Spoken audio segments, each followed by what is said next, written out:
Don't worry, Leora. Gordon just reinforced my buttons for me, so I'm feeling super strong. With one punch, I'll make that thief's seams burst wide open. How's everyone doing? Have all the staff inside of the Ripple wine cellar been evacuated to safety? Yes, it's already been cleared out. They said they saw a PC escape through the side door of the Ripple wine cellar. The layout of that production track is very complex, so we must be extra careful. No time to waste. Leave the pursuit of the Threadstar remnants to me. Nikki, I'm coming with you. You shouldn't face Threadstar's evil alone. I'm in too! Then I'll stay here and guard. If that brat tries to make a break for it, they'll get a face full of fist. It's been you all along. Colleen, this time you won't get away.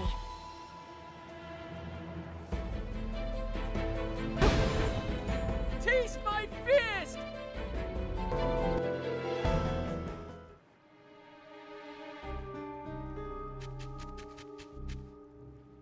Colleen, you've got nowhere left to run. Tell us where the fabric is, or do you want to taste my fist again? Finally, we've got you. Your Threadstar goons have been so cruel to the PCs. Now it's time for you to pay. Spill it! How did you poison everyone? And how did you steal the suitcase? The entire time the suitcase had been stolen, you were with Tommy and Pommy. Right! Spill it! How'd you pull it off? Nikki, we've been tricked. Those rascals actually dared to come after us, and they even injured Julie. What? Julie is still alive. No way. But the suitcase thief is here, so who's going to attack Madame Julie? You've got accomplices, don't you? You're not the only Threadstar remnants hiding throughout the Ripple estate.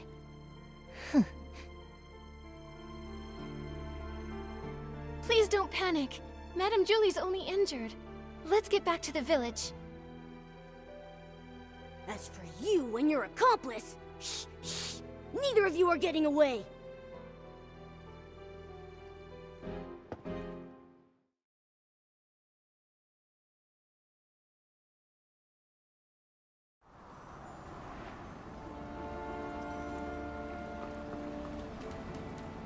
Stitching, stitching, endless stitching.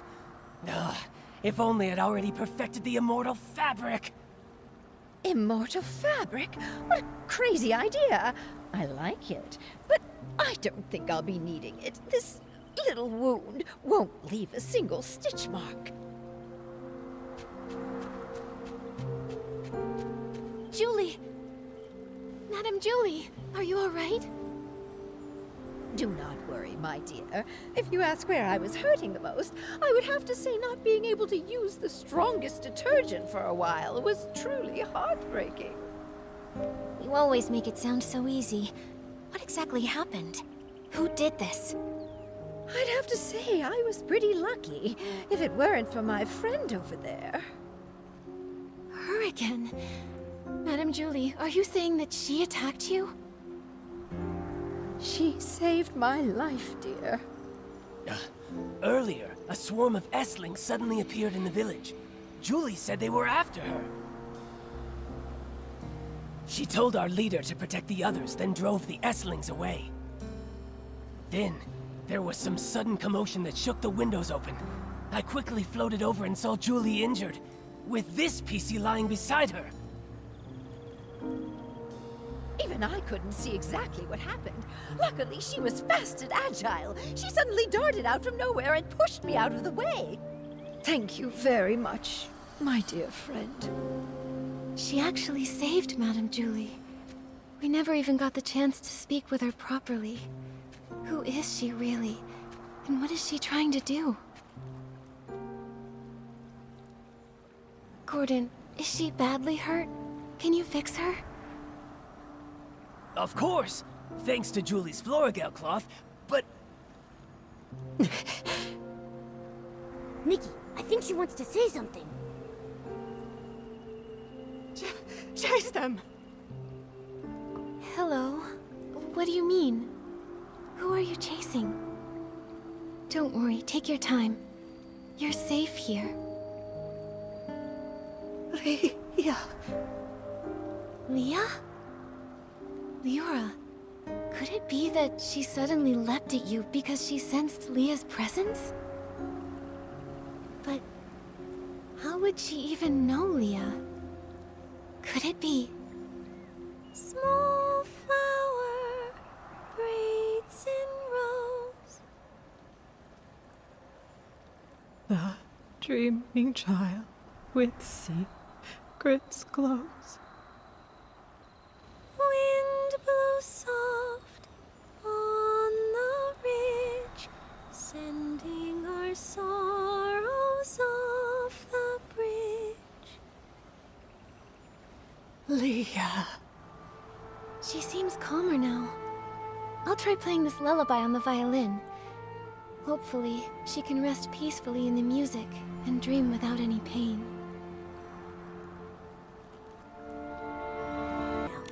This is just unbelievable. Even I never thought something like this could happen. What is it? Did you discover something? This patchy PC. This is utterly mad. I'm still checking, but... Yes, every single piece of fabric on her body comes from the body of a different PC. That's just like the Thread Store costumes! Leora has a patch from Leah, so she has Leah's memories. With all of those patches, this PC... She must always be dreaming noisy, chaotic dreams, pulled in all directions by countless voices. Sometimes she might suddenly forget who she is, or why she even came here. No wonder she sometimes seems like a completely different PC. The reason she often talks to herself and struggles to connect with others is that her mind is confused and lost. But why would she do this? Or was she made this way by someone else? This is so bizarre. I'm afraid we won't figure it out until she wakes up. And the attack. Only she might have seen the attacker. Speaking of the attack, that pocket watch she's wearing seems broken. It's stuck at 11:18. Could that be the time of the attack? That watch stopped long ago. I took it apart while checking. It's full of dust, and the gears are all stuck together. Then why would she still wear it? Why, indeed. I'll try removing all her patches so there'll be fewer voices inside her. Then you can talk to her original self without all the noise. This will be such an exciting experiment! When we found out Madame Julie faked her death and finally caught the suitcase thief, I thought we'd have this case all wrapped up. I didn't expect another PC would try to assassinate Madame Julie. Luckily, that mysterious patchy PC was there, or things could have gone really wrong.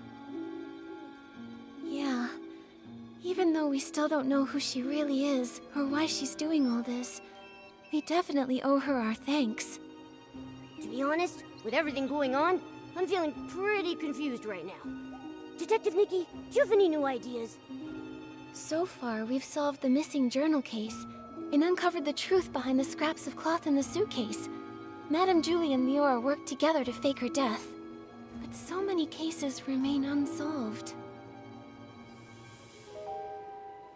We never managed to catch who poisoned the Dawn's first light detergent. But now the evidence might be pointing to Colleen being the culprit. She's the owner of the detergent bar, right? Hasn't she been researching the detergent industry at the Ripple Estate? She probably figured out the secret formula for Super Duper Palmed a while ago with all that digging. And since she knows more about detergents than most PCs, this poisoning method wouldn't be hard for her. And there's more. We tracked the suitcase and ended up at Colleen, but she didn't actually steal the suitcase. The real thief is probably an accomplice of hers who's still hiding in the shadows. Look at her, with that top hat and bow tie. I thought she was just a cold but decent PC. Turns out she's a major troublemaker. Luckily, with Gordon's reagent and help from Leora and Raggy, we managed to trap her. Otherwise, she would have run off with the suitcase into the abandoned district. Why is she so desperate to move the fabric inside? What's her goal? And there's more. If it weren't for Madame Julie and Leora stepping in, we would have never known that all of this connects back to the Thread Star from hundreds of years ago. Using pieces to... It's too cruel. I can barely say it out loud. Such a heartless company. Even though the Kingdom Guard's Operation Starstrike was a huge success, Thread Star somehow rose again. Not only cruel, but also cunning.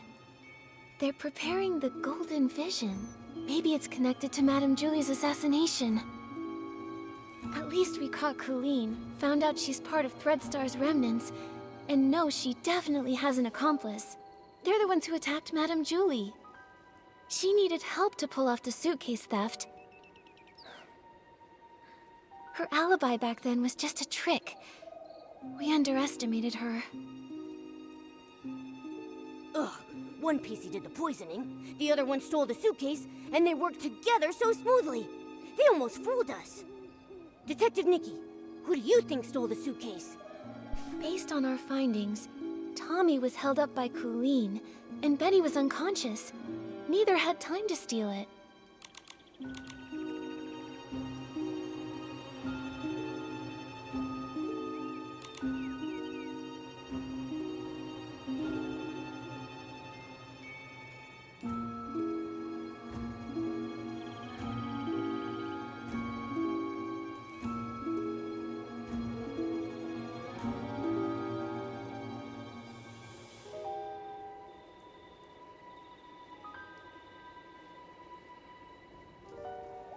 Leora is Madame Julie's friend. She wouldn't steal it. And Mr. Leon had hallucinations near the scene and had multiple eyewitnesses confirm his innocence. So no suspects there either. But Colleen didn't have any time either. That only leaves the Patchy PC, right? But she was the one who saved Madame Julie. I'm a bit confused now. We must have missed some key information. It seems like the Patchy PC's identity and motive might be the key to all this. Let's hope the truth comes out when she finally wakes up.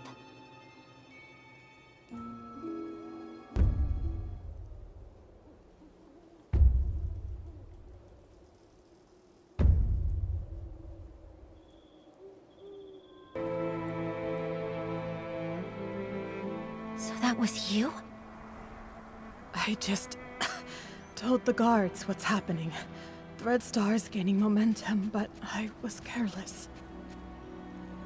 Leora, and that Patchy PC lady, what are you trying to say? Hello, Kingdom Guards. I'm Scarlet the Seeker, former Kingdom Guard reporting in.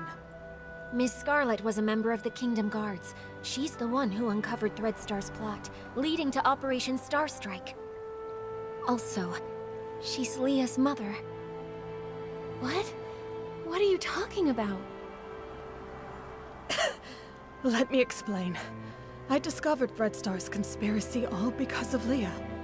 Leah was my daughter, a lovely girl. Unfortunately, she was sick and left me too soon. I always kept her little clothes by my bed, pretending she never left. I missed her dearly. Then one day, her clothes disappeared. A tiny PC appeared in their place. She turned to me and called me Mama. I thought this PC was a blessing from the gods, so I called her Leah. I cared for her fabric, we played, and I sang Leah's favorite song. Small flower braids in rows, the dreaming child with secrets glows. Ah, happy days. I always slept with a smile on my face, until she vanished too. Gone without a trace, like she never existed. I looked everywhere, but never found her. So I started investigating all the cases of missing PCs, hoping to find a clue. That's when I noticed Threadstar. The Kingdom Guards took it seriously, and Operation Starstrike succeeded. Threadstar was seemingly gone, but I still wasn't able to find my dear Leah. No matter where I looked, I never saw her again. Later, I left the guards and died alone, still searching for my baby girl. I was then reborn as a PC. This broken pocket watch stopped exactly at the time Leah left. I wear it always. I swore on it. Whether whole or broken, whether it takes a day or 100 years, I will find my Leah. After a while, I began sewing pieces of the victim PCs onto myself, piecing together their memories to find the truth. I've followed those memories ever since. Threadstar kidnapped Leah and turned her into... That's why you were so emotional seeing Leora. You were sensing Leah. Yes, those memories confused my mind, but I will never forget Leah's presence. Leah, my little Leah, I miss you so much.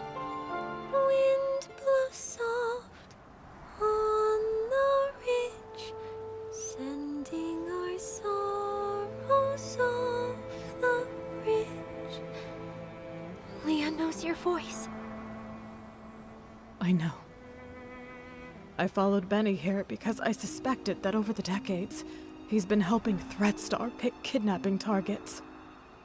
Wait, so you think Benny is a member of Threadstar? That's why you attacked him?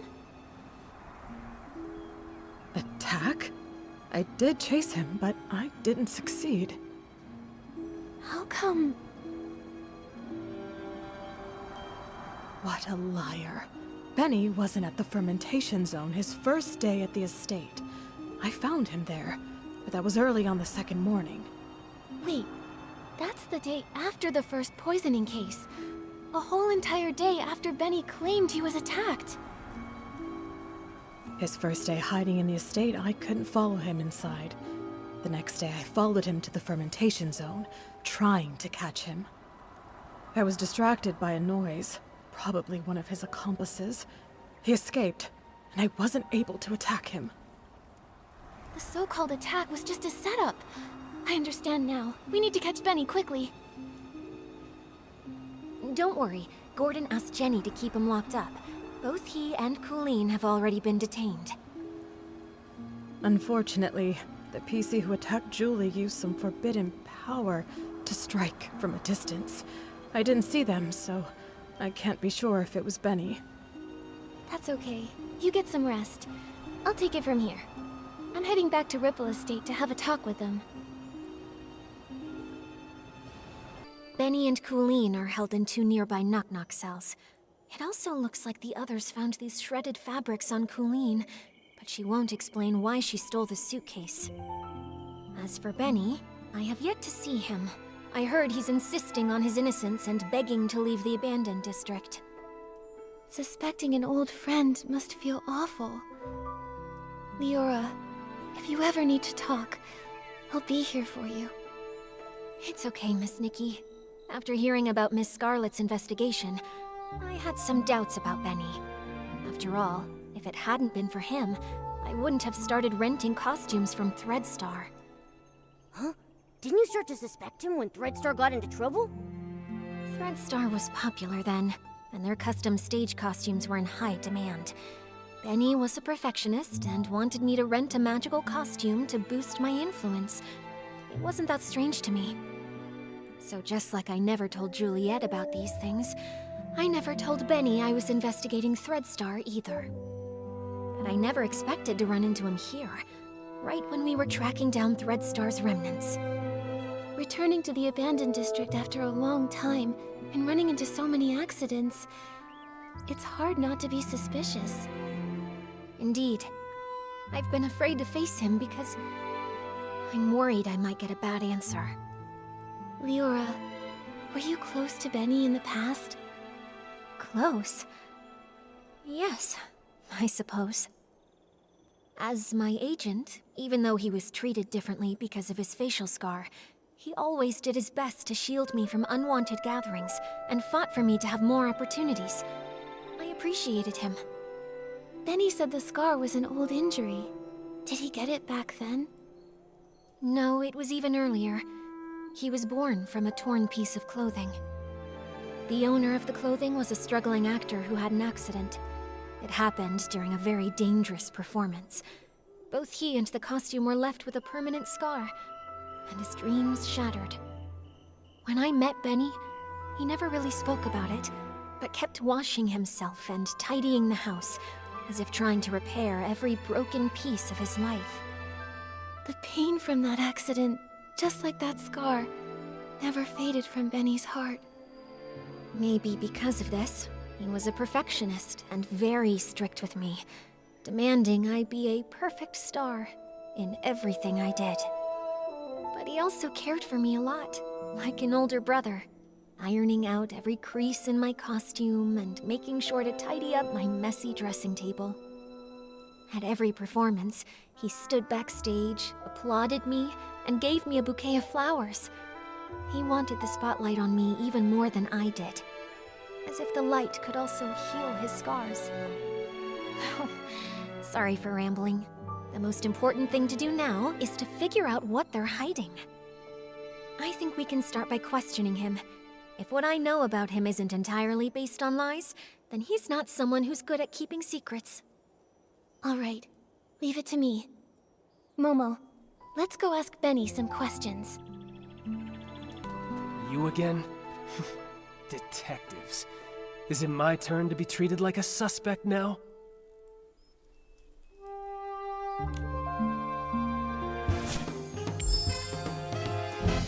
This is just a routine inquiry in the investigation, Benny. If you're truly innocent, I recommend that you cooperate fully and answer my questions seriously.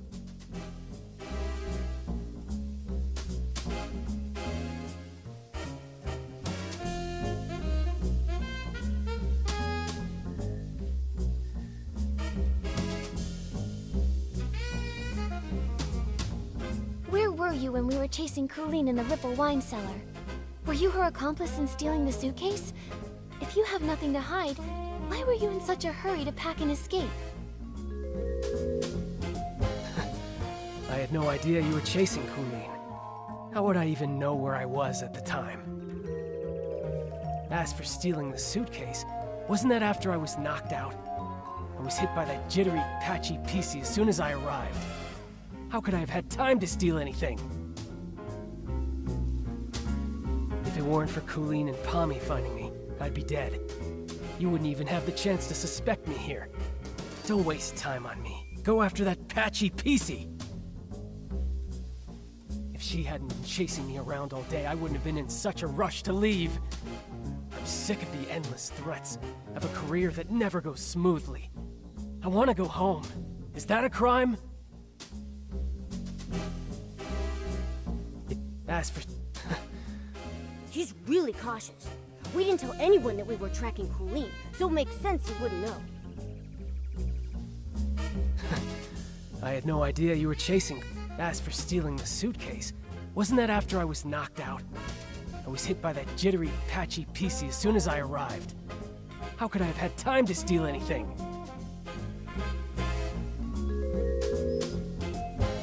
Nikki, based on our earlier reasoning, Benny didn't have time to commit the crime. But now, maybe that's not true anymore. As for stealing the suitcase, if it weren't for Colleen and Pommy finding me, I'd be dead. You wouldn't even have the chance to suspect me here. Don't waste time on me. Go after that patchy... Still trying to throw dirt on Miss Scarlet, you rotten bag! If it weren't for Colleen and Pommy finding... If she hadn't been chasing me around all day, I wouldn't have been in such a rush to leave. I'm sick of the endless threats. Still trying to throw dirt on Miss Scarlet, you rotten bag! If she hadn't been chasing... Ugh! This fluff bag's tougher than I thought! Nikki, let's hit him with the evidence! Tear those lies to shreds! I had no idea you were chasing Colleen. As for stealing the suitcase... As for stealing the suitcase, wasn't that after I was knocked out? I was hit by that jittery, patchy PC as soon as I arrived. How could I have had time to steal anything?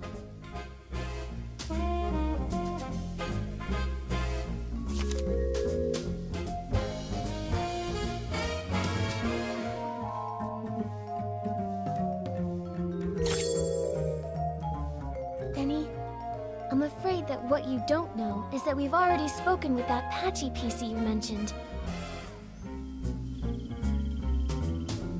What? That's impossible. That thing can't even form a complete sentence. How could you possibly... Miss Scarlet has finally regained her senses. She's not some evil PC like you tried to frame her as. In fact, it's the opposite. You're the suspect, and that's why she's been chasing you all along. According to her testimony, your alibi doesn't hold up. In truth, all that evidence was a lie you and Colleen came up with, wasn't it? If I deduced correctly, your arrival time in the abandoned district is accurate. Lindy can confirm that much, so you couldn't have faked it. But everything after that? Completely fabricated. The day you arrived, you went straight to the Ripple Estate to meet up with Colleen and set your plan to steal the suitcase. Colleen poisoned the detergent, and you stole the suitcase. She poisoned herself so she wouldn't be a suspect for the suitcase theft. Exactly. After stealing it, you left the estate and met with Colleen in the fermentation zone. She always said she had a habit of doing her research at night. But once you left the estate grounds, Miss Scarlet spotted you again. Thanks to Colleen's help, you managed to escape. After that, the two of you chose to stage a fake attack scene to frame Miss Scarlet. That way, everyone at the estate would be on guard against her. She couldn't keep following you in the estate, and you had your unconscious all-day alibi. Now I get it. Even though Colleen and Pommy found you together the day before, the only one who claimed to have seen you unconscious there was Colleen herself. In reality, you never went to the fermentation zone that first day. Colleen brought Pommy to find you on purpose, making her testimony seem credible. That's quite a clever conclusion. But sorry, I'm just a failed talent scout. I don't get all the twists of this case, and I'm not interested in your detective games. I have no idea why that lunatic PC suddenly started spouting all this. The only thing I know is that she kept chasing and attacking me, and caused me a lot of trouble. If you insist on believing that maniac and refuse to believe me, well then, I've got nothing more to say. Suit yourselves. What do we do, Nikki? He still won't confess. If he keeps insisting Miss Scarlet is lying, we can't really prove otherwise. I would rather believe Ms. Scarlet's testimony, but with both sides telling a different story, we can't use this as evidence to convince Benny. Let's talk to Colleen again. If we can prove she gave Benny false testimony, we can completely shatter their lies.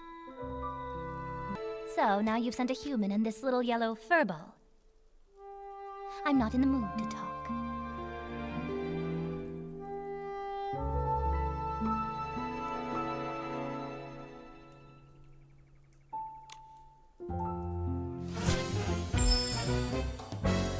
Colleen, refusing to talk won't help. Since you had the guts to steal Madame Julie's suitcase, you should have been prepared for the truth to eventually reveal itself. Since things have progressed this far, you might as well cooperate and tell us your reasoning for stealing the suitcase. You're so gentle with the birds, so why stay loyal to a cruel organization like Threadstar? Steal a suitcase? Nonsense. You were chasing me so fiercely that I got scared and hid for my own safety, that's all. I didn't steal anything. Little birds, Threadstar. I don't know a thing about them.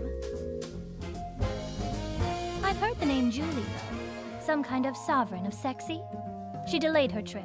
What does that have to do with me? Little bird, steal a suitcase? Nonsense. You were chasing me so fiercely that I got scared and hid for my own safety, that's all. Those scraps were found in your possession. Still going to deny it? Just some cloth scraps. I use them to test detergents. What? Is there a rule against bringing your own scraps to Ripple Estate? If they were really just scraps for testing detergent, why did you keep carrying them while running away? Even when you were cornered, you still wouldn't let them go. I'm a professional detergent bar owner. I have my reasons.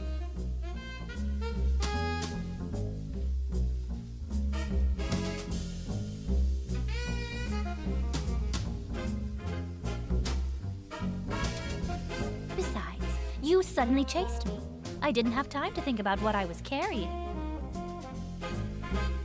If you can't prove where these scraps came from, stop wasting my time. Nikki, we have to prove the fabric on her matches the fabric in Madame Julie's suitcase. Is there any way we can compare the scraps? If you can't prove where these scraps came from, stop wasting my time.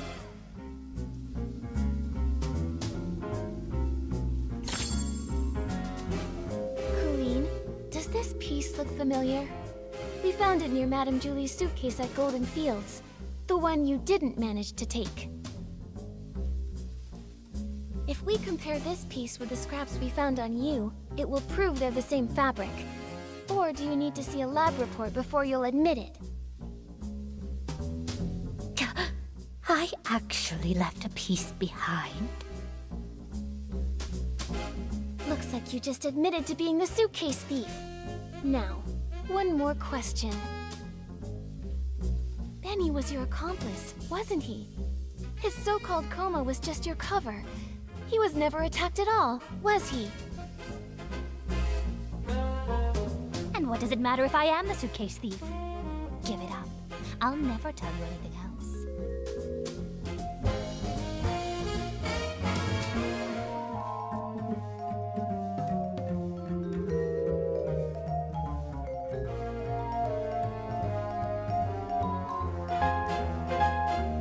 She's so arrogant! My claws are itching! And what does it matter if I am the suitcase? As for Benny, I'd never seen him before I came here. And I'd never bother faking evidence for him.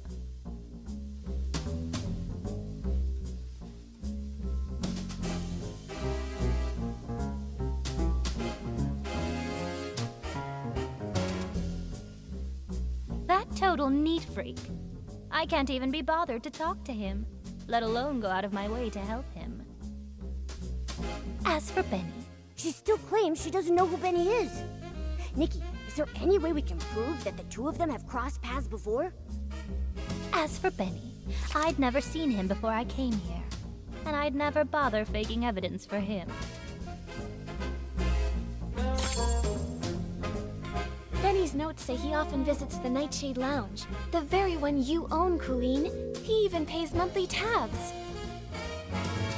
A hands-on bar owner that goes as far as to personally test detergents, and even carries around test fabric scraps just in case. And yet you claim to never have met someone who's obviously a regular customer of theirs. What a liar. That fool! Of all the things, how could he drop this page? Stupid. Utterly stupid. It's over, Colleen. No denying it now. You and Benny were a team, poisoning the Dawn's first light detergent just to steal that suitcase. Why? What is this golden vision? Why kidnap so many PCs? Why target Madame Julie?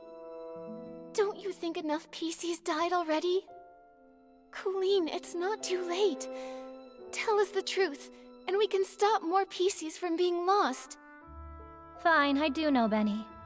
But just like you said, it's nothing more than a bar owner and a regular. I'd never risk faking evidence for a customer. And even if he came fairly often, I never liked that man. What a pretentious fool. What do we do, Nikki? This is the most stubborn PC I've ever seen. She's still not telling us anything. If she refuses to talk, we have no way to keep investigating. Momo, we need to find a flaw in her collaboration with Benny. Maybe we can start from here.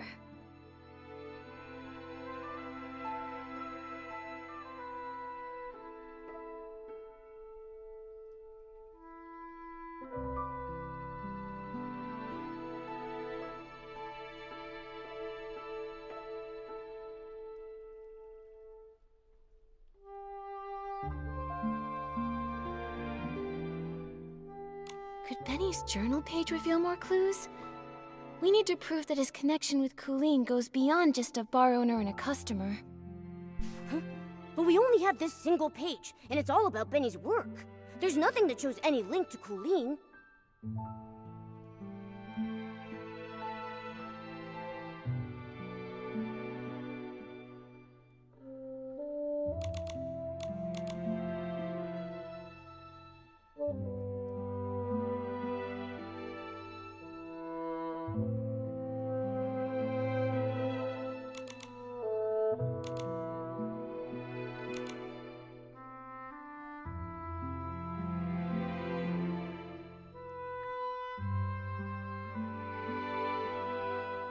Back then, we thought Benny's notes were on the potential talent he was scouting.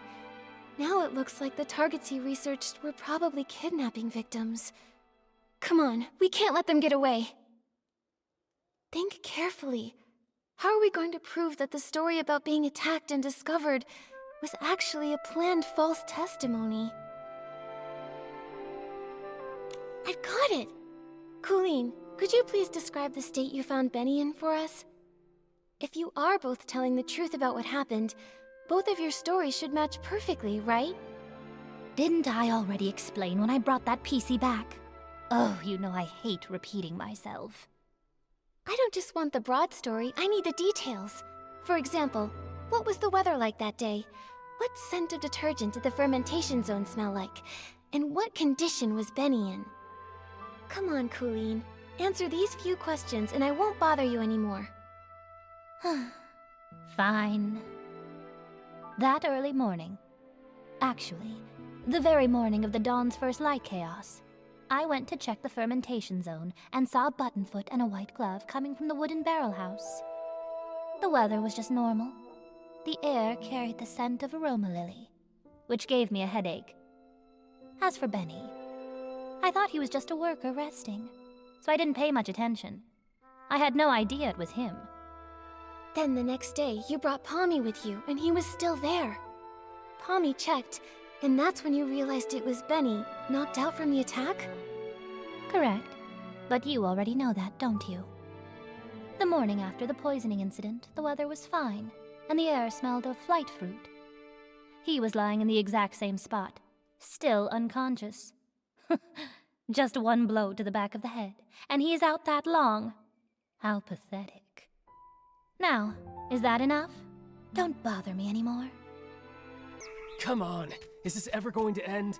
I want to go home, you hear me? Home!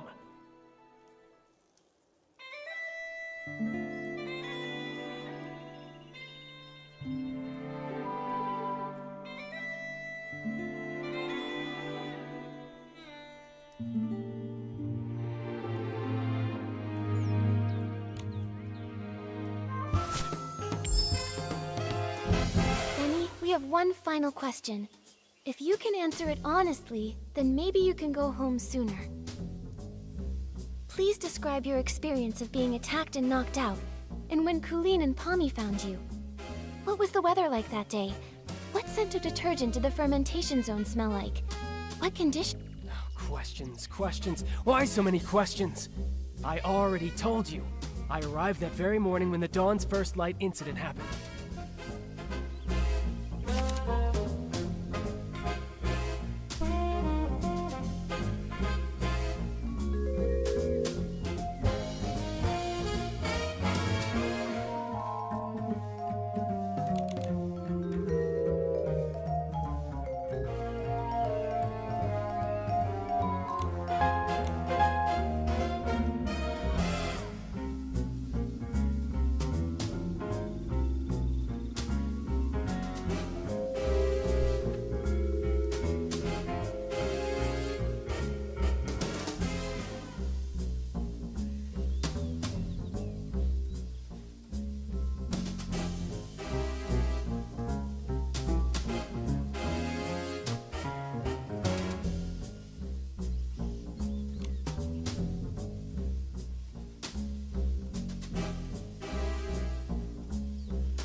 Enough already!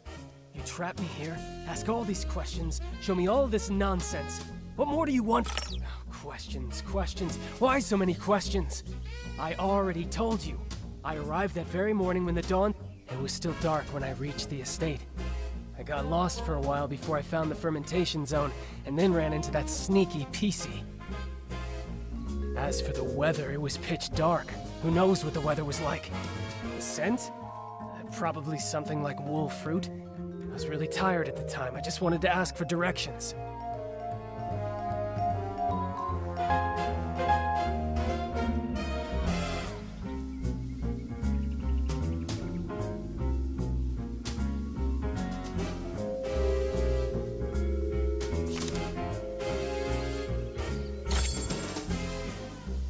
Is that all true? Because that's not at all what Colleen said. take a closer look. Her account of the first time she saw you doesn't match yours at all. What? It should match. I was just lying there unconscious and... You noticed too, right? She said the fermentation zone smelled of aroma lily, but you said wolfroot. If I didn't know any better, I'd say one of you wasn't there. I just got it wrong. It was a mistake. Benny, don't you think it's a bit too late to change your story and say the scent was aroma lily? Aroma lily's smell is so distinct. No one would believe your side of the story now. The fermentation zone always starts releasing the scent of that day's ingredients after 3 a.m., but you and Colleen described completely different smells. If you're not lying, then how do you explain that?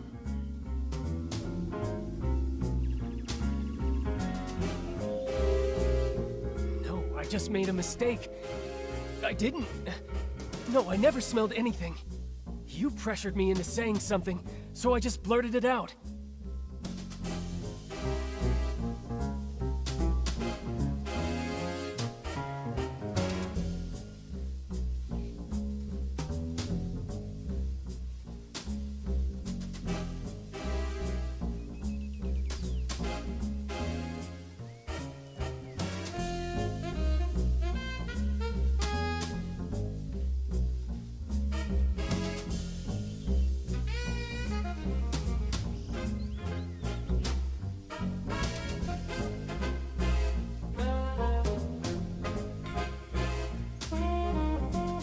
Wait, I remember now. It wasn't past 3 a.m. when I arrived. I got to the abandoned district by 2 a.m., so I wasn't lost that long.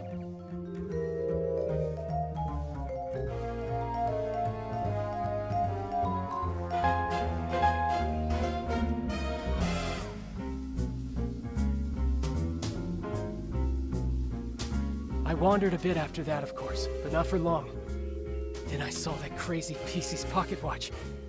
It read 2:30. And he's still trying to frame Miss Scarlet. Nikki, we need to figure something out. His story's gotta have holes. I wandered a bit after that, of course, but not for long. Then I saw that crazy PC's pocket watch. It read 2:30.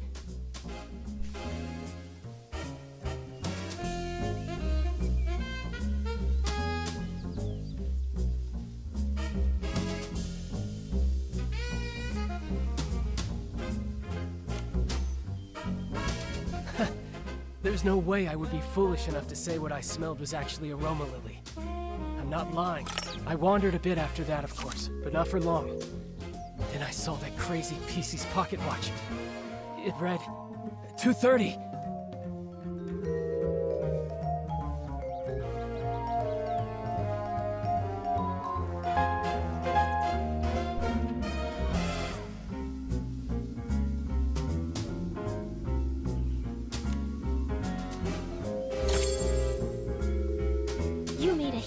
Mistake, Benny. You keep trying to frame Ms. Scarlet, but you don't know her story, or the spirit and the sheer willpower behind her pursuit. That pocket watch was broken from the start. It's forever stuck at 11:18, the time Ms. Scarlet lost her daughter. Broken? Always broken? Lost her daughter? No, I don't understand. Her daughter was murdered by Threadstar. You couldn't have seen 2:30 on that watch, so you're lying. Benny, I suggest you confess. It's over, Benny. Time to admit you lied. We already know your background. You're both Threadstar's villains, sent to the abandoned district to carry out the Golden Vision, right? This is your last chance to redeem yourself. Tell us why you stole the suitcase, and why you tried to kill Madame Julie. And stop working for Threadstar. Come clean and we'll go easy on you. If you're honest, you'll get a lighter sentence. No. Prison? Impossible. I have no idea what you're talking about. What Threadstar? What about killing Julie? I don't know anything. As for the scent in the pocket watch, who knows? Maybe I just misread it. You're just the type who won't cry until death's staring you right in the face! What evidence do you have that proves I work for Threadstar? Show me! How can you verify that I helped Colleen steal the suitcase? You caught her, right? You should find the suitcase and the cloth on her. If so, then lock her up!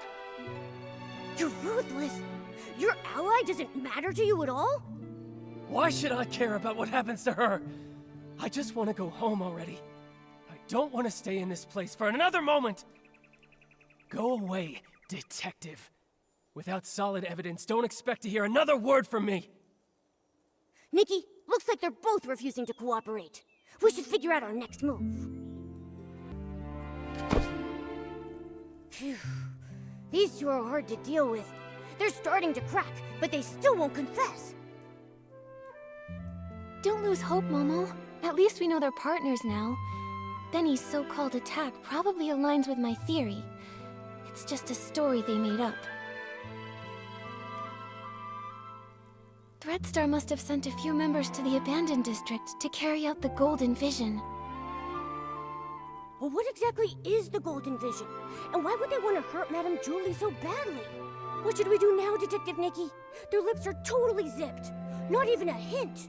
How are we supposed to piece the story together when we have no clues at all? Hold on.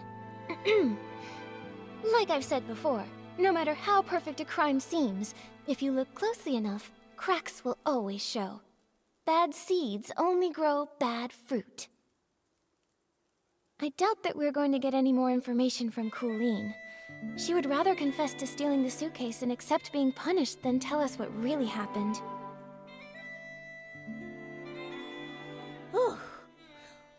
Colleen is a pretty tough cookie, you know that? I mean, even if I pulled out my razor-sharp claws, I don't think she would be fazed in the slightest. She's just that tough. But there might still be a chance with Benny. He's desperately denying it, and he insists there isn't any evidence. But if we find solid proof, we might crack him. Unfortunately, the assassination attempt on Madame Julie has no witnesses, and it's hard to find clues from the Esslings. That route probably won't work. Should we start with the missing suitcase case? Yeah. If we can prove that Benny stole the suitcase during all of the detergent poisoning chaos, he won't be able to deny it. And if we can prove Benny's a member of Threadstar, identifying his motive, he probably won't have much of an argument. Makes sense. Detective Nikki, where do you think would be the very best place to start looking for evidence? Your trusty assistant Momo is here and ready to go whenever you need me. Just point me in the right direction and I'll get on it right away. Whether it's Threadstar or Benny, the PCs in the abandoned district might not be familiar with them. We'll probably find clues asking guests from Sichia. How about we start by talking to Leora. Since Benny was once Cersei's agent, she must know Benny's past better than nearly anyone else around. Alright, let's get going. With Nikki on the case, we've got this. But I don't know which of the seeds will bloom. Who will be the sorceress to get through the storm? There's only one seed for a life. That's from As Rain Falls, As Flowers Bloom, right? It feels so different from what Madame Julie recited. That line only appeared in the premiere. I rewrote it later on. Benny really liked it. Back then, I always liked to oppose things he liked on purpose. After all, he could be pretty harsh. When I first arrived in Sichia, I felt like a bird finally flying far away. But Benny said little birds are light. Sometimes it's not that they flew far, but that the wind blew them away. Wow, that was pretty mean. He's always been stubborn. How is the interrogation going? We managed to expose Benny and Colleen's lies, and even piece together how they teamed up. It's too bad. Without concrete evidence, they just keep denying everything. Leora, do you recall there being any connection between Benny and Threadstar? Back then, I was so focused on researching performance costumes that I distanced myself from almost everyone. After becoming a PC, I never saw him again. However, back when Mr. Leon was still human, he often rented costumes from him. I even saw the two of them discussing the details backstage before my last performance. And Mr. Leon has always lived in Sichia. As a victim, he must remember the news when Threadstar was taken down. Makes sense.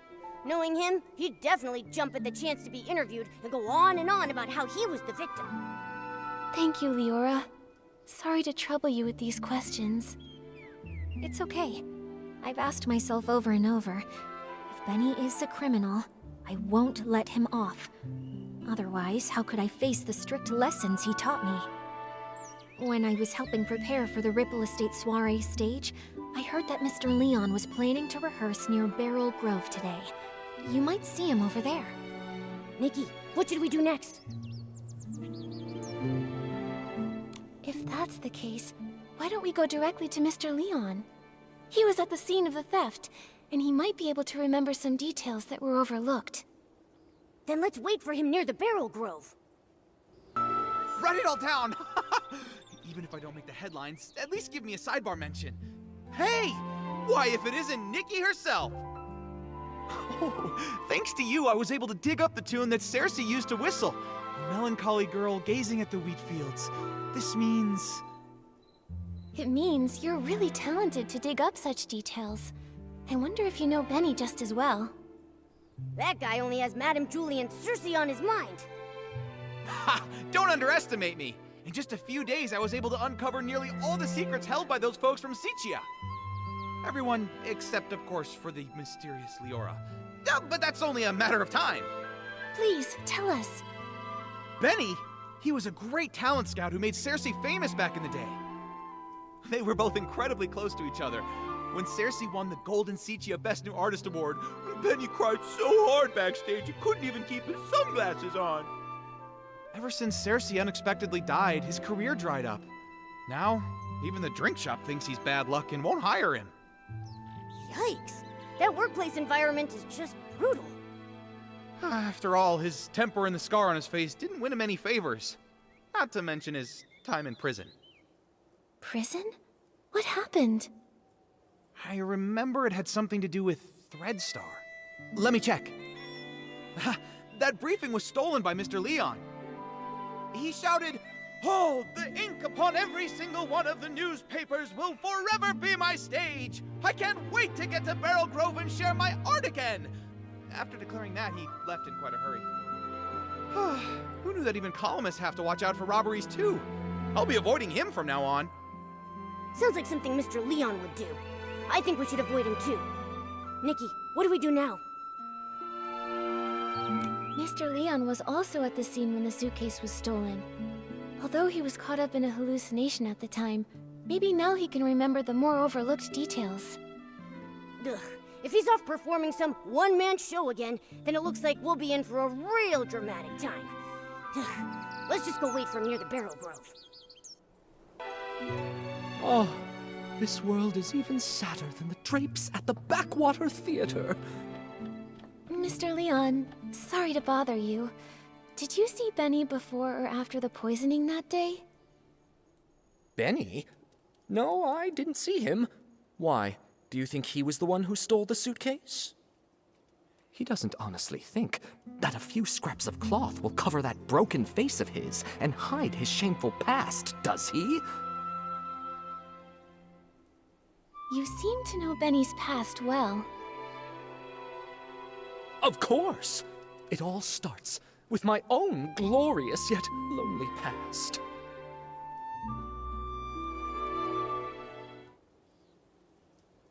A boy more fragile than an unfinished script.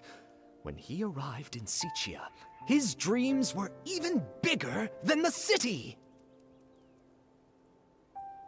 Even though he had already become a piece of living art, that era of foolishness trailed behind his shadow. On snowy nights, His monologues put the basement's hairband slugs to sleep.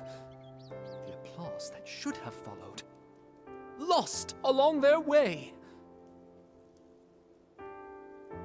Until one day, a kind gentleman gave him a gift powerful enough to shake the world, whispering, "Wear it, wear it." He knew everything has a price. Nightmares, pain, reminding him of their existence.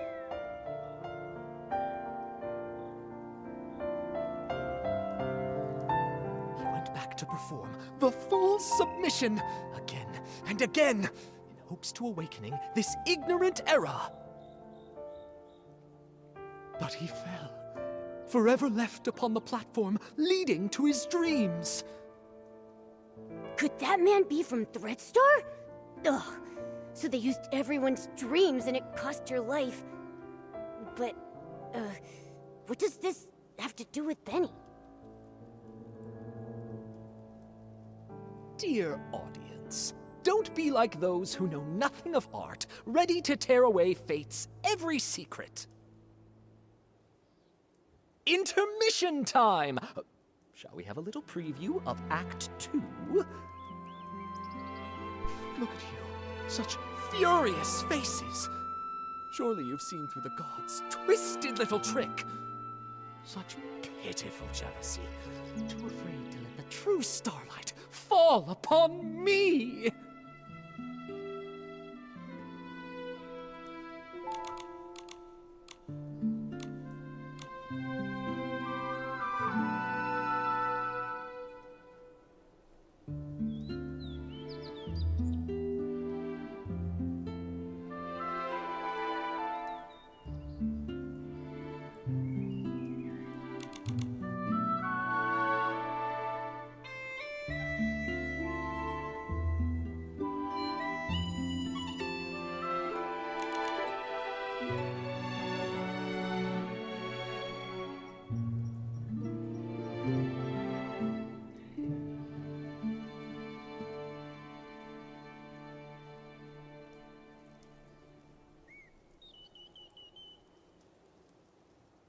Sending that evil messenger, Benny, with fake generosity and kindness, politely selling costumes to me, all secretly marked with the price of downfall. I mean, Benny was Cersei's only agent. I never suspected that he could possibly be one of the culprits behind selling all those stage costumes. This is truly shocking. And now it's clear. He really is connected to Threadstar. This is exactly the evidence we're looking for. Mr. Leon, thank you for your help. I never expected that you too were hurt by Threadstar, and never got to perform your solo show. It's fine, it's fine. Every step on stage I make now is rehearsal, all in preparation for the full submission. Just wait and see. The boy who fell on the platform will be back, carrying all the scripts rejected to expose this fake world. Nikki, can we finally take down Benny now? Let's expose Threadstar's whole scheme and reveal the truth behind everything they've been hiding.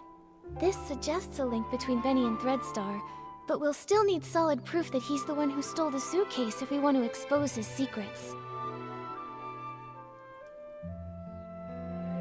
But no one suspected Benny when we investigated the suitcase theft case before.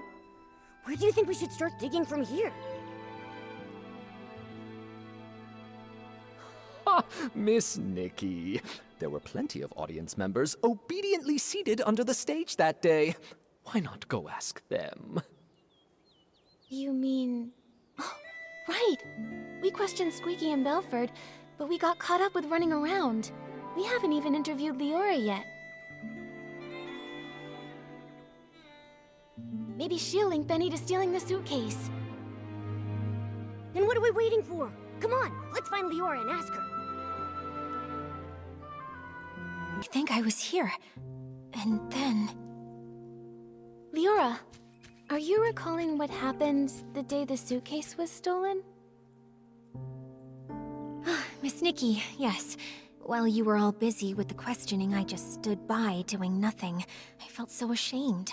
I thought that if I could recall some overlooked details, maybe I could help.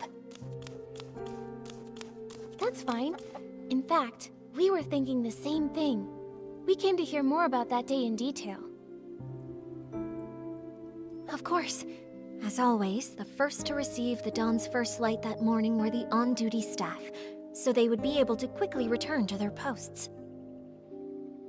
After I applied it and was about to head back, I noticed some staff were already showing symptoms. I had a bad feeling, so I ran here, hoping to meet Gordon. When I arrived, I saw Squeaky pressing juice there. She's usually really energetic, but at that moment she seemed unusually agitated. If you say so, it really sounds like she must have already been hallucinating back then. She was talking about flying fruits, runaway bags, all sorts of impossible things. At the same time, I saw Belford approaching. He carried a bunch of detergents, but was already unsteady. It sounds like Belford was about to hallucinate too. I wanted to help him, but I quickly started to feel dizzy myself, stumbling and bumping into him. Lots of detergent spilled. The smell was strong. Oh, this must be the fragrant fireworks Belford told us about. But then... And I started hallucinating too. I can only remember some fragments. A yellow bulkhead with 2 blue-purple horns, wearing a blue-purple jewel on his neck. Well, I thought the bulkhead might charge. While dodging it, I bumped into a sack, and I think I may have cracked it. Do you think that bulkhead could be Belford? I remember his yellow hat having 2 blue-purple patterns. Just a thought. That's a possibility. Then suddenly I heard a loud shout ring out. You'd rather have perfect wheat fields than accept the Barasant I bring! Something like that. That has to be Mr. Leon. I think your version of this line is better than his original. That was him. I was startled then. I saw the bulkhead run away, felt danger was coming, and left quickly. It looks to me like both you and Squeaky were scared off by Mr. Leon's shout. When I came to my senses, I was at a remote water spot, soaked through, and there was no one nearby. So that's what happened. We met the other witnesses Leora mentioned to us, but I can't shake the feeling that something is off. There should have been one more PC there. The thief. They couldn't have disappeared without a trace. But what exactly feels wrong? Don't rush things, Miss Nikki. Maybe we can simulate an interrogation. Treat me like a suspect, find any inconsistencies in my story. Maybe the truth is hiding in plain sight. Great idea! We should get started.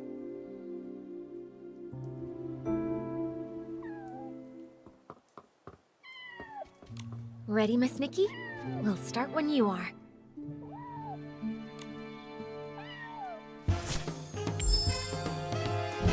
Leora, could you please describe again what happened nearby that day? Especially the part where you saw Squeaky and Belford. Not a problem. When I arrived here, Squeaky seemed already caught up in hallucinations, pressing juice with wild agitation.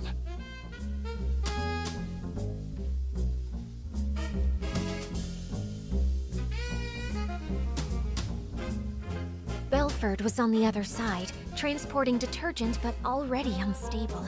I tried to help, but felt dizzy and accidentally bumped into him, spilling the detergent. That's what Belford told us earlier. Is there anything that doesn't line up with the scene? Belford was on the other side, transporting detergent but already unstable. I tried to help, but felt dizzy and accidentally bumped into him, spilling the detergent.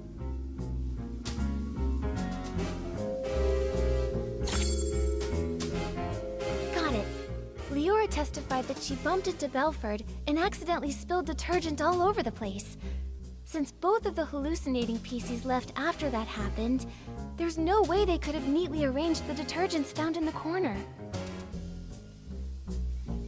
But last time we investigated here, we saw lots of organized detergent bottles near where they bumped into each other. Someone stood the bottles back up, and that PC who did so is very likely the culprit. Miss Nikki, please let me examine these bottles. This one's sent. It's Benny. Why do you think it's Benny? I'm not sure you remember, but I mentioned when Benny was my agent, he was incredibly attentive, helping me organize clothes, even tidy my dressing table. Scripts I carelessly left lying around would be stacked neatly, and any makeup I may have spilled on my desk would be arranged just like these detergent bottles. I should mention, this detergent scent is the one Benny usually uses. We often see Benny washing his hands. It seems he always carries detergent with him. Yeah, although this fragrance he usually uses is quite common and very mild, when placed alongside these other nearly scentless detergent bottles here, you can still figure out the difference between them. Moreover, only this bottle has been slightly used, and the bottle's cap has an extra seal ring inside of it. That's Benny's signature. If Benny stole the suitcase, after doing the dirty work of lockpicking, he'd want detergent to clean his hands. I now suspect that the big sack I accidentally bumped into, after being startled by Mr. Leon's performance while I was hallucinating, was actually Benny. Benny was washing his hands while he was also startled by Mr. Leon, bumped into you, and dropped this detergent? Exactly. That's definitely possible. But so far, it's just speculation based on Benny's habits. It's hard to prove. Exactly. And since this detergent is so common, Benny could easily blame another PC for leaving it behind. I think we'll need to dig a little deeper. This interrogation simulation has been really helpful to us, Leora. If you can keep assisting us while we clear things up, we would really appreciate it. It would be my pleasure. Ready, Miss Nikki? We'll start when you are.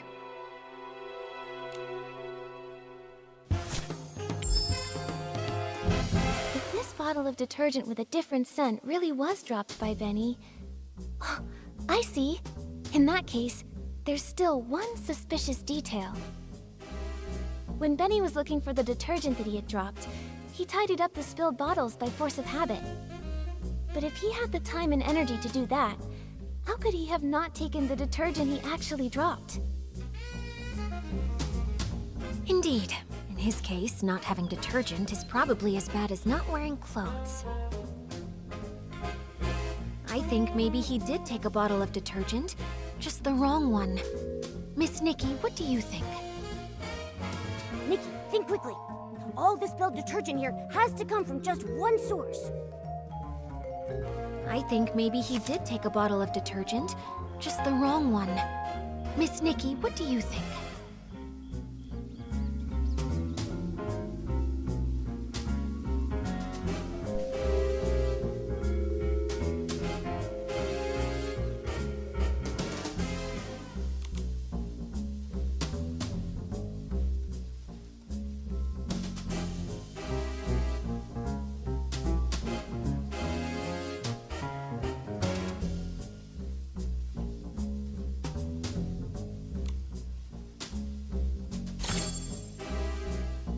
I remember Belford mentioned that the only detergent he's been transporting recently is the super-duper palmed detergent. It doesn't smell like anything, and matches the characteristics of these detergents. I see. Since the bottles all look alike, and the scent difference is minimal, it doesn't surprise me that he grabbed the wrong detergent in a hurry. Even if Benny did grab the super-duper palmed detergent by mistake, he probably realized it a long time ago. If he's already thrown away that bottle, we can't investigate further. Maybe we can find supporting evidence from other testimonies.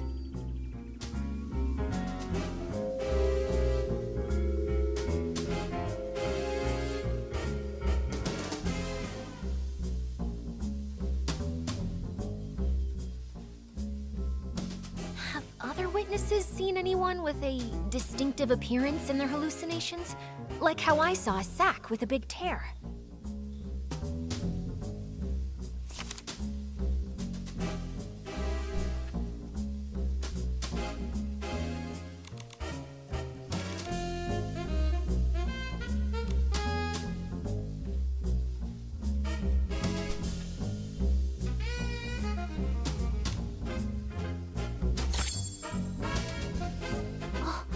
Squeaky said she saw a big sack split open after being scared by another noisy sack. Maybe what she actually saw was Benny, who got a big shock from Mr. Leon. That's definitely possible. Looks like I'm not the only one who saw a hallucination resembling Benny. So the truth has been right in front of us all along. We just didn't see it. Great! Now we have both the detergent he dropped and the descriptions mentioned in everyone's testimony. Nikki, can we go interrogate Benny now? I'm still a bit worried. Will these ambiguous pieces of evidence really make him confess? I also feel something's missing. From what I understand of Benny, the more stressful the situation, the more eloquent he gets. We've seen that behavior before. Even with a mountain of evidence, he just keeps arguing. Hey, could this be a trait of a showbiz manager? Huh, you could say that. In the ruthless entertainment world, it was a skill he really took pride in. Given his personality, when faced with this evidence, he'll probably claim he was poisoned and ran to the scene, but he'll firmly deny touching the suitcase. Yeah, I can picture that. Looks like we need solid proof to show he did actually come into contact with Madame Julie's suitcase. Leora, please help me one more time. Just one last interrogation simulation. Ready, Miss Nikki? We'll start when you are.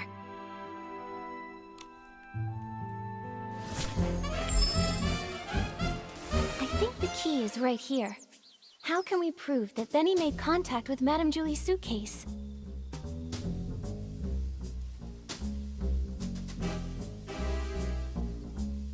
To prove that, we need to find marks on the suitcase that only he could have left.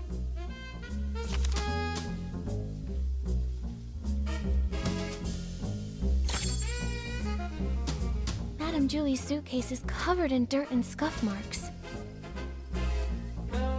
If Madame Julie saw it, she'd be upset for sure. But she carefully picked the fabric for this suitcase. It shouldn't be this fragile. Dirt or wear and tear. These might be the crucial clues to cracking the case. Benny definitely washed his hands with the super-duper pumped detergent he grabbed by mistake. But this detergent doesn't have any distinctive scent.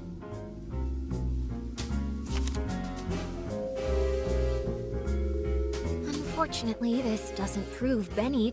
Benny definitely washed his hands with... Besides the scent, what kind of flaw could super-duper palmed possibly cause?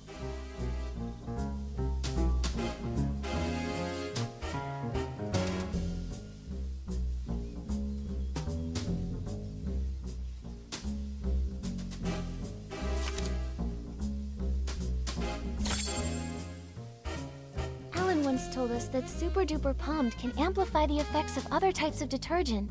So powerful that the estate won't even sell it to any outsiders. That's especially true when it's combined with One Breath Bliss and One Wash Fresh detergents. So that's it. Madame Julie's suitcase has always been maintained with One Wash Fresh, and that detergent has deeply soaked into the fabric. That's why Gordon could make a special tracking reagent to help us find the suitcase. But when One Wash Fresh is mixed with Super Duper Palmed, it becomes a detergent with cleaning power that's too strong. The marks on the suitcase aren't from wear, but damage caused by washing. During the theft, the suitcase was covered in dirt, and Benny washed it with the detergent he had on hand, but the two detergents combined, damaging the fabric. Exactly. It's probably because he realized the fabric was getting damaged that Benny didn't dare keep cleaning. Otherwise, with his obsession for cleanliness, he wouldn't have tolerated so much dirt still on the suitcase. Leora, could you help think this through? With this evidence, is there any way he could still deny it? Considering Super Duper Palmed is not officially sold outside the estate, this evidence is quite conclusive.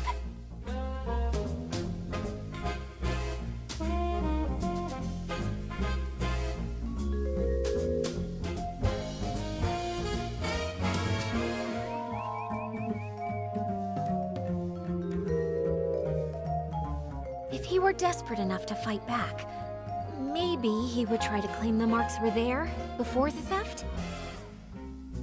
The suitcase did travel with Madame Julie to Sicia and was used in faking her death, so it's possible it was damaged earlier. If he were desperate enough to fight back, maybe he would try to claim the marks were there before the theft?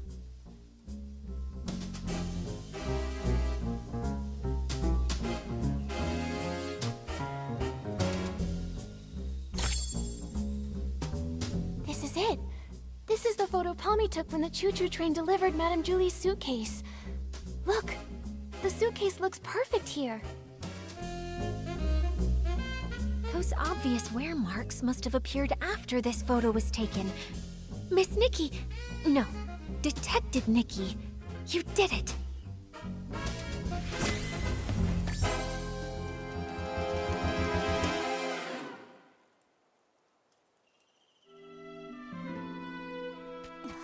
So this is what really happened that day. While everyone was hallucinating, Benny snuck onto the scene. No one knew that a new guest had arrived at that time, except for Colleen. After stealing the suitcase, Benny washed his hands out of habit, using the detergent he'd brought. Then, Mr. Leon shouted his lines, startling all the PCs. Leora knocked over Benny's detergent bottle. When he went to pick it up, he couldn't help but organize the scattered bottles. But he took the wrong detergent, the Super Duper Palmed, the one that Belford was responsible for transporting.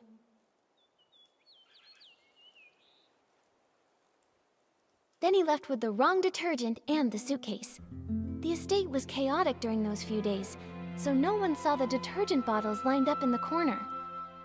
Later, because the suitcase was so dirty, he tried cleaning it, but didn't expect the reaction between Super Duper Palmed and One Wash Fresh already soaked into the fabric would wear the material down. Bad seeds only grow bad fruit. Eventually, he left behind a flaw. Why did he choose this path? He cares deeply about his wounds, yet he joined Threadstar, tearing apart his own kind. Leora, we still don't know how deeply Benny's involved. Let's talk to him first, before we make a call. Yeah. Although he definitely helped steal the suitcase, we haven't found any other clear sign of wrongdoing. The ledger isn't his, and the Golden Vision notes aren't with him either. He already served a century in prison and got hit by his own accomplice. Before we jump to conclusions, decide whether he's truly a bad PC or not, we need to gather all the facts, piece everything together, and see the full story for ourselves. Prison? I guess I didn't know everything about him. Actually... It's fine, Mr. Momo. Thanks for helping uncover the truth. If Benny really is a key member of Threadstar and tried to harm Madame Julie, I'll personally bring him to justice. Even if he's got his reasons, or if he introduced Threadstar to me, even without meaning to, I want to hear it from him directly. Right.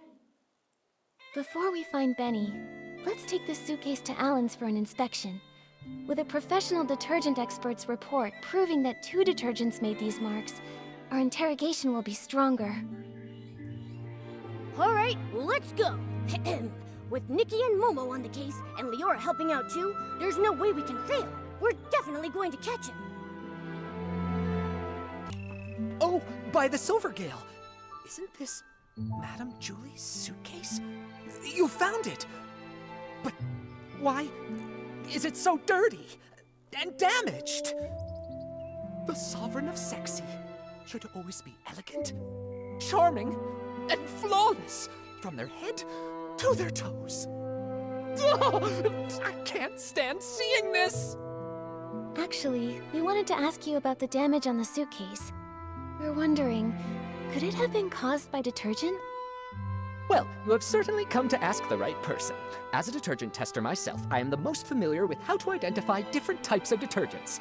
And I am also someone who simply cannot handle when the beauty of this world falls victim to destruction. So, Alan, can you tell what they are? Unbelievable. Which staff member was so careless to make such a basic mistake? Both detergents, One Wash Fresh and Super Duper Palmed, were detected on the suitcase. Their combination created the special Super Clean Palmed formula, which is too strong and damaged the fabric. Just like we guessed. Do PCs that come in contact with the special Super Clean Palmed formula leave marks on their own fabric? Definitely. That is why this special formula was only sold internally. The Ripple estate doesn't even keep a single bottle of it in stock.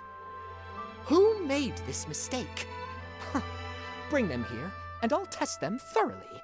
I'm sure I can detect the residue of the special formula. That's great! Sorry, Alan, we're a bit pressed for time right now, but we'll fill you in on what happened later. With your help, we'll finally breathe easy. Momo, let's find Benny. He can't deny anything this time. Here we go again. When will this end?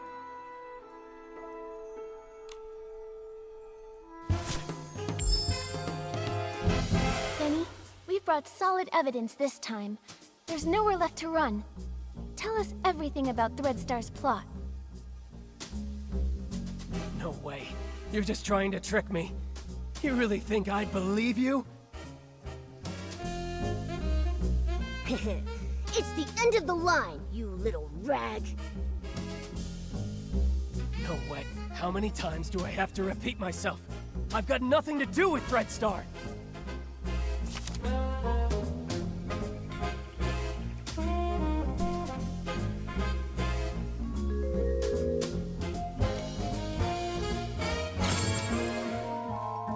A minor offender involved in coercive sales and forced rentals, sentenced to 100 years in prison with compulsory labor.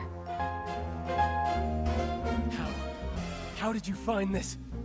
Don't bring that up. No! You served Threadstar centuries ago, and we should believe you're not involved with them now? Benny, if you keep this up, you'll only end up back in prison. And for even longer next time. Why won't you confess? No! An old newspaper can't prove a thing! It happened so long ago. How is that evidence? I never stole the suitcase or tried murdering Julie. Colleen! She's the one who did it! Centuries ago, I had no idea that Threadstar's costumes were even made like that. I have nothing to do with them! I never stole... No! Oh, he's about to crack. No! An old newspaper can't prove a thing! It happened so long ago. How is that evidence? I never stole the suitcase or tried murdering Julie. Colleen! She's the one who did it! Do you see it now, Benny? Madame Julie's suitcase has traces from the mixture of Super Duper Palmed and One Wash Fresh, the latter being the detergent used to clean the suitcase regularly. So what? Where did that Super Duper Palmed come from? The only explanation is if someone left their own detergent behind and took the transport shipment. And I think the culprit is you. No!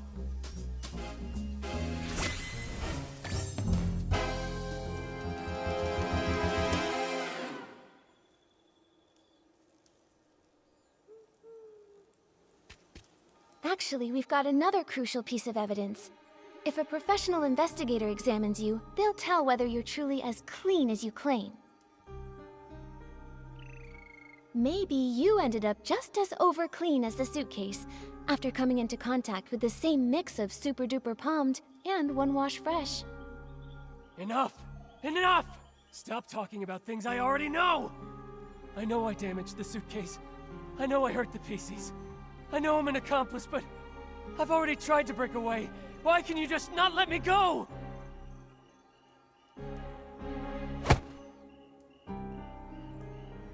You've gone to prison for a century and still don't get it?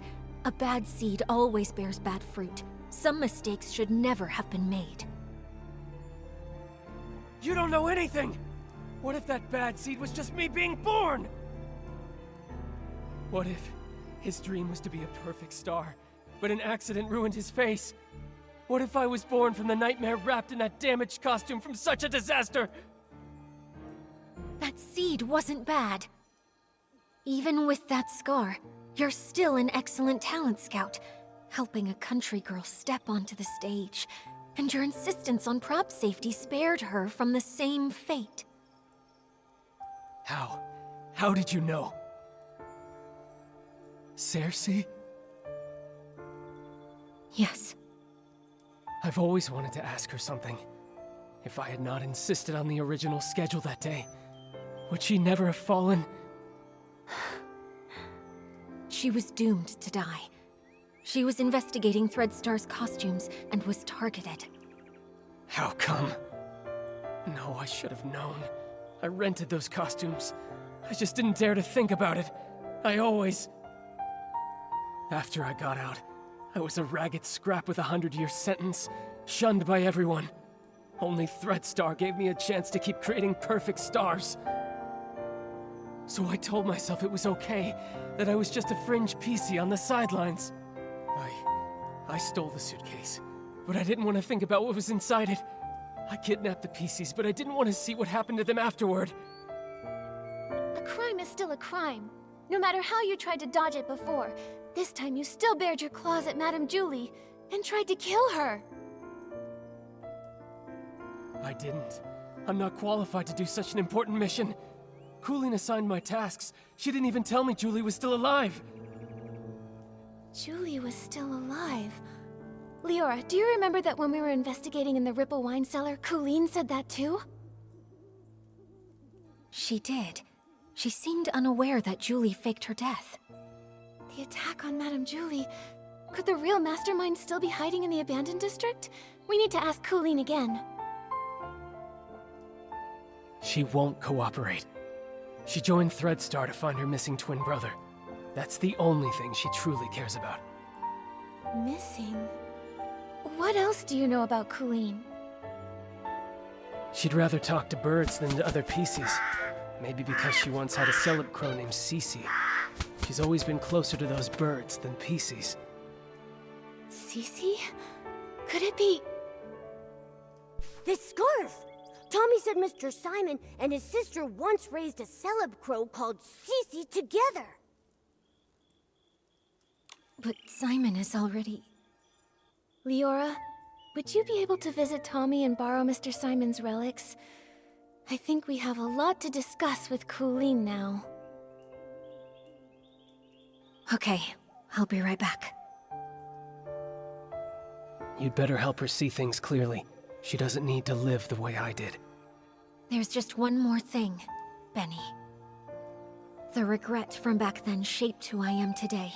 A patched up me, Someone with courage and patience, no longer afraid to face the truth. All the wounds, regrets, mistakes, everything is fixable. I hope you can forgive your own scars.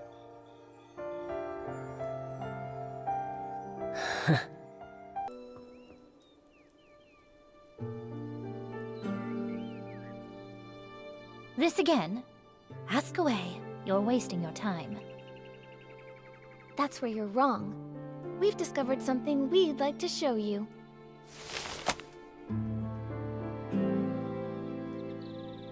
Tommy informed us this scarf belonged to a late senior columnist.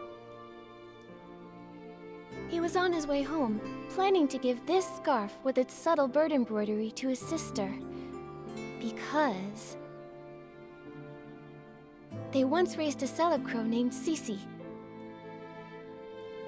Where is he? What do you mean by late senior columnist? I'm sorry, Colleen.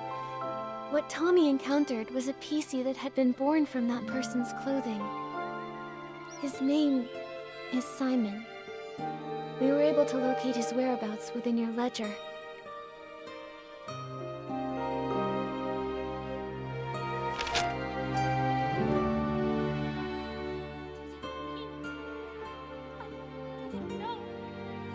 I didn't know!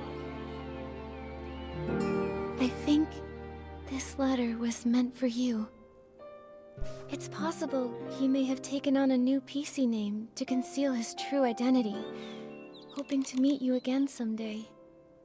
But I'm sure that hearing that new name, it must have felt very unfamiliar to you. I've been waiting for him to come home. I took my medicine. I took good care of Cece. I promised, even sick, I'd live longer than Cece, longer than him.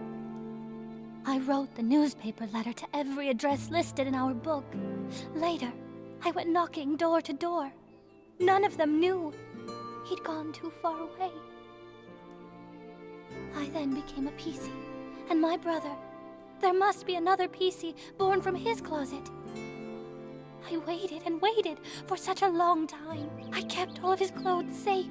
But why, brother, why did you leave me all alone? His strongest wish was to go home and see his sister. He only had the clothing he wore outside. The road home was too long. Why did you think joining Threadstar would help you find your brother? The final costume, the forbidden outfit, can capture every gaze and control every mind. So many people walk the streets of Sicia and beyond. There are so many cities that are just like it. I won't be able to find my brother in all of that. Unless the outfit's finished. Whoever wears it only needs to stand on the stage and ask one question for me. That's all. The forbidden outfit. So that's Threadstar's ultimate goal? That's absolutely crazy! You knew full well that it was an evil power. Beyond all that, you were fully aware that the PCs you ordered to be kidnapped had loved ones who would be devastated, their hearts broken because of your actions. You know that pain better than anyone. To hurt others for your own desires, that's incredibly selfish.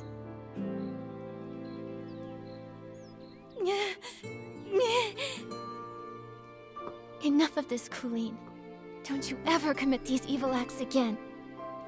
I'm sorry.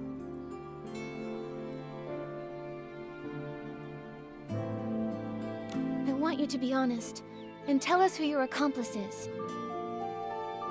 If it's not Benny, then I'm really not sure. I can't seem to figure out if Julie's really dead, or what the fabric I took was even about. The orders have always come from someone behind the scenes, Threadstar's founder. The forbidden outfit is almost complete. Julie is a natural star, and the Golden Vision is aimed at using her as the final material. So, you're telling us there's a hidden boss giving you orders?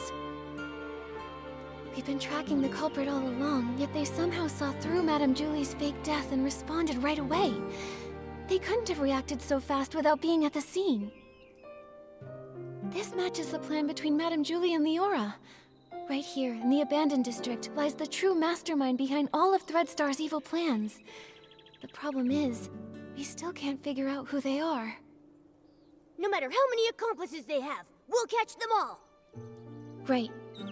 Madame Julie got hurt, so she's probably still resting now. When it's daytime, we should talk to Madame Julie. Oh, this is so exciting! What's next? Madame Julie, Leora, what are you talking about? Just bragging about how smart and brave my little Nikki is, and how she took down Threadstar and smashed their schemes. Yeah, without Nikki's help, I don't think our risky plan would have ever worked. And I'm just a first-time detective. I couldn't have come this far without everyone's help. However, the matter isn't fully resolved yet. The mastermind behind all this isn't Benny or Colleen. It's someone hiding deep in the shadows. Until we've caught them, Threadstar could still hurt Madame Julie or any one of us. Dear, you're as kind and just as little Cersei. I really like you. But it can't always be you running around for me. Now it's my turn to pitch in. Do you have an idea, Julie? My little Cersei, do you remember our masterpiece? As the rain falls, as the flowers bloom. I've seen reports about it. It was a play starring Cersei and Juliet. That's right. Rain won't hold back my steps. Let the storm rage even harder. I'm setting out to find clear skies. That's what the elder sister said to her younger sister when she left Rain City behind. Yes, and then it goes. But sister, they say beyond the city lies only deeper darkness. How will you pass through the clouds? How will you withstand the lightning? We are the sorceresses, and we ride our brooms. Look, the storm clouds lit by lightning. I'll pierce through them, pierce through the storm. You long for clear skies, only proven with your eyes. Only proven with your eyes. That's right. Julie won't go down easy. Madame Julie! It's really great to have you back. Oh, that's all thanks to my little Nikki. If she hadn't caught the remaining Threadstar remnants, I wouldn't be standing here today. Everyone can relax now. The last of Threadstar's remnants, Benny and Colleen, have already been captured. Ripple Estate is safe once more. How dare they try to take Julie down? I should have defeated her, just me! The two of them have no shame. The raindrops creating ripples are the rhythm of my dance. Only through celebration may we drive the darkness away. Friends, let's celebrate together. The Ripple Estate soiree is about to begin. Yay! When the mastermind thinks we've lowered our guard and tries to strike Julie again. We'll get them right away and end this forever. Please take good care of yourself, too. Leah, she'd be worried about you. Don't worry. Hi, everyone. Miss Scarlet, how's your recovery going? I'll be okay. Injuries happen all the time. When I was with the Kingdom Guards, I had more stitches on me than I could even count.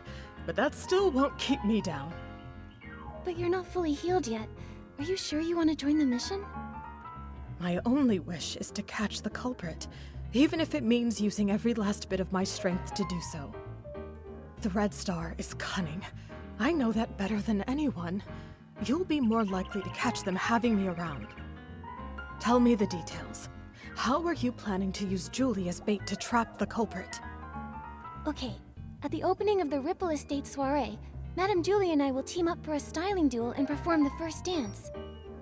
I've already passed the co-performer auditions, and I've earned the Sovereign of Sexy medal.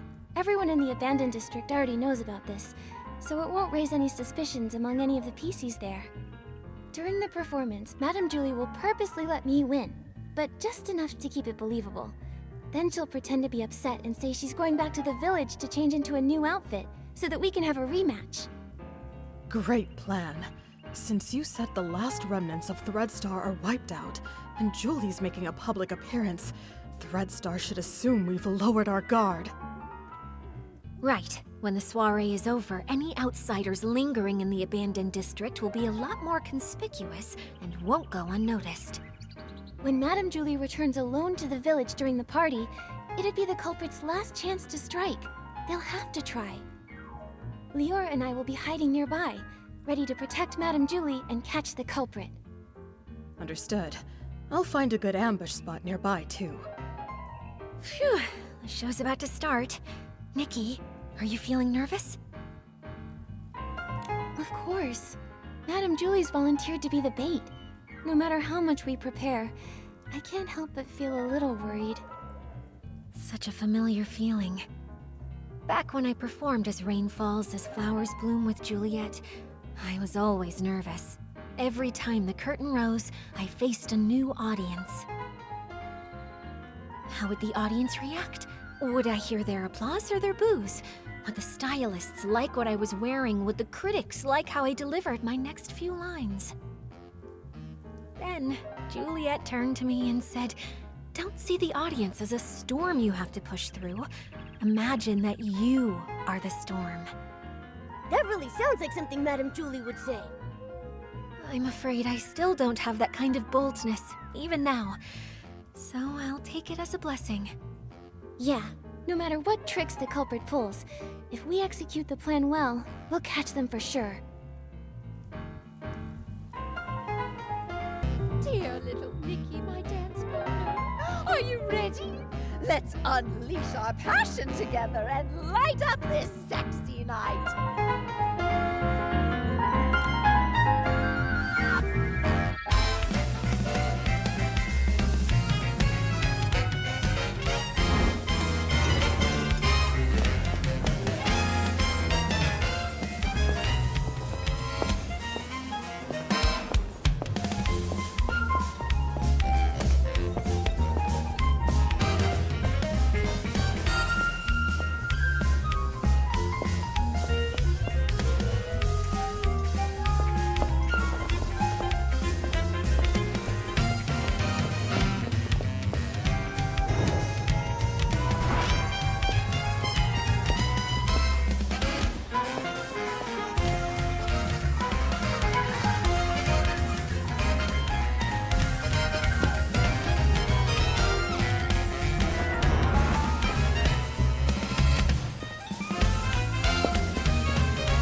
Just one more. Madame Julie, I've already beaten you once in front of everyone. I don't want to look like I'm disrespecting the Ripple Estate. Oh, what nonsense. Do you think I, Julie, am afraid to lose? Don't underestimate the sovereign of sexy. I've still got an ace up my sleeve. Gordon made me an outfit that's full of whim. Once I pick it up from the village, I'll unleash my final move, the raindrop dance, and then we'll have another round. Whoa, I've never seen Madame Julie this eager to win. Have you ever seen Madame Julie lose? This is her first time facing as strong an opponent as Miss Nikki. One round's not enough. Exactly. Come on, let's grab some more detergents. There'll be more exciting performances later. Well, then I'll wait for Madame Julie to return from the village for another dance. Nikki, should we start getting ready? Right, let's head to Prosperville now.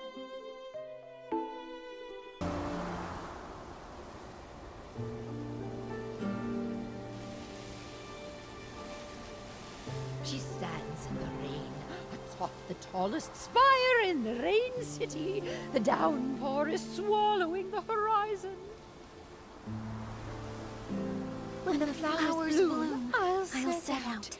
But the flowers haven't bloomed yet, sister.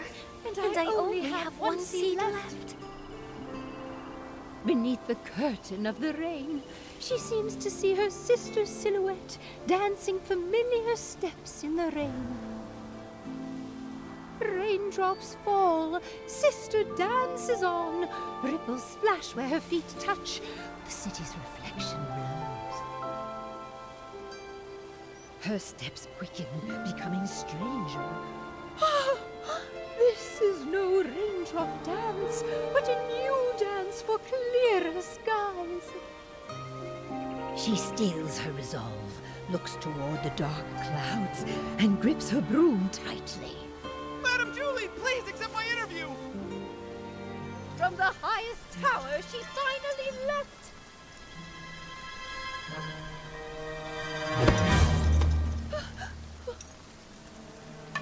What a nuisance. Catch him!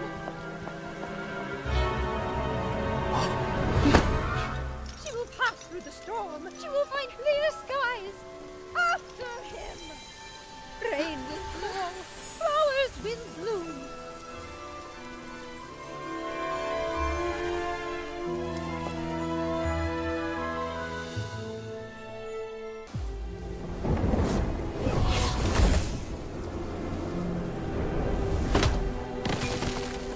Miss Scarlet! I've tailored lives for these reckless beings. Why will they accept the true blessing? Watch out! Think about. Sorry.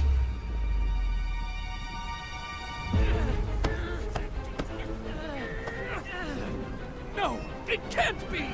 Do not look down on me!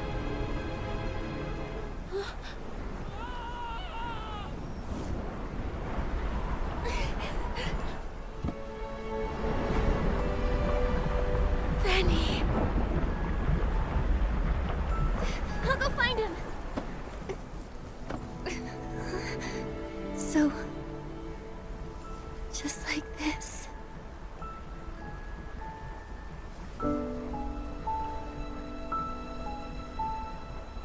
Small flower braids in rows, the dreaming child with secrets glows. Wind blows soft on the ridge, Nikki. sending our sorrows off the bridge. Birds leave their nest and fly so high. Clouds they will pass quietly by. Sing all day long this ancient song.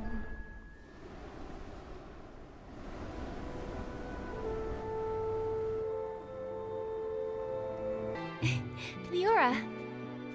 Miss Nikki, it's so good to see both you and Mr. Momo looking so lively. Thanks to Madame Julie setting up the barrel home, Momo and I both got a good rest. Oh yeah, dancing for 3 days straight at the Ripple Estate soiree really wore me out. Thanks to you, everyone is celebrating to their heart's content. Madame Julie is exhausted and resting at home, not to mention the Forgottens who joined for the first time. Miss Scarlet insisted on guarding Colleen herself. She wouldn't even put a single drop of detergent on just in case. Hey, I don't think I've seen Tommy around either. Strange that he didn't join the fun. Tommy is busy investigating Mr. Leon, saying he wants to write an in-depth report. Maybe in a few days, you'll receive his first draft. I heard they found where Yarny is too. Luckily, he hasn't been harmed. Miss Scarlet contacted the Kingdom Guards and they'll bring him back soon. Miss Nikki, I actually stopped by to say goodbye to you. Wait, you're leaving already? Yes, now that Threadstar's conspiracy has been thwarted, and my wish to become a PC has been fulfilled, I've got no reason to stay in the abandoned district. How have you been these past few days? I'll be okay, Miss Nikki. I will remember Benny. I think he would want me to remember him in that way, as a friend who sacrificed himself for others. Not exactly good, but not completely bad either. Maybe I'll write to him. Who knows? It might help. Writing letters from different corners of the continent, telling him that even an imperfect being can still find other ways to live. Yes. The wind has stopped, and the birds can finally fly free. Leora, I believe you'll also find your own dream on the road. Do you mind if we see you off? Of course. I may not be as good at showing feelings as Madame Julie, but Miss Nikki, though we haven't known each other for long, you should know that you're the human I respect and like the most. I am hoping to set off with your blessing. I plan to leave before sunrise. Please meet me at the Ripple Estate platform. A journey brought by the train must also end with the train.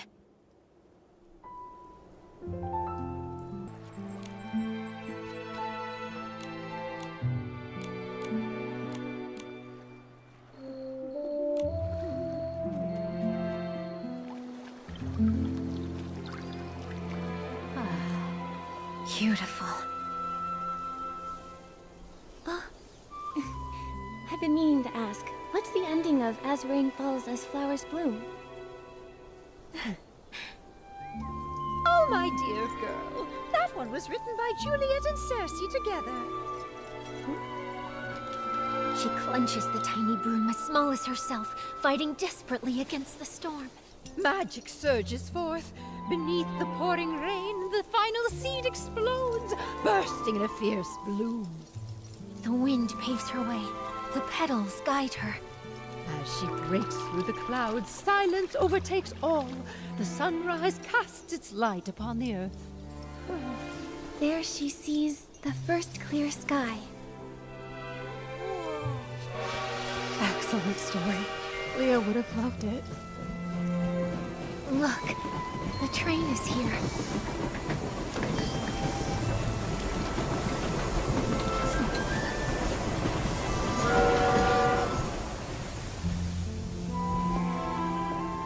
Goodbye, Miss Leora.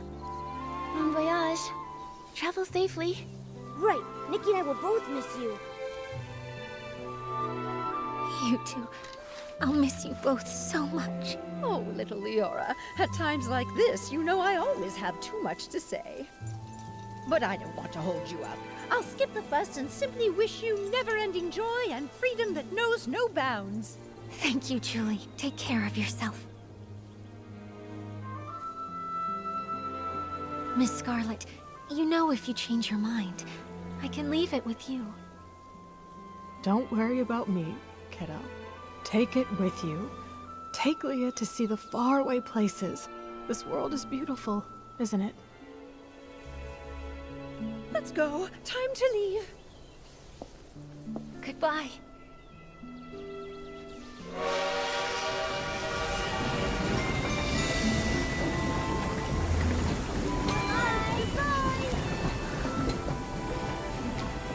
Why do I still feel so sad when everything is clearly over? It's all right, my friend. Tomorrow will be a brand new day.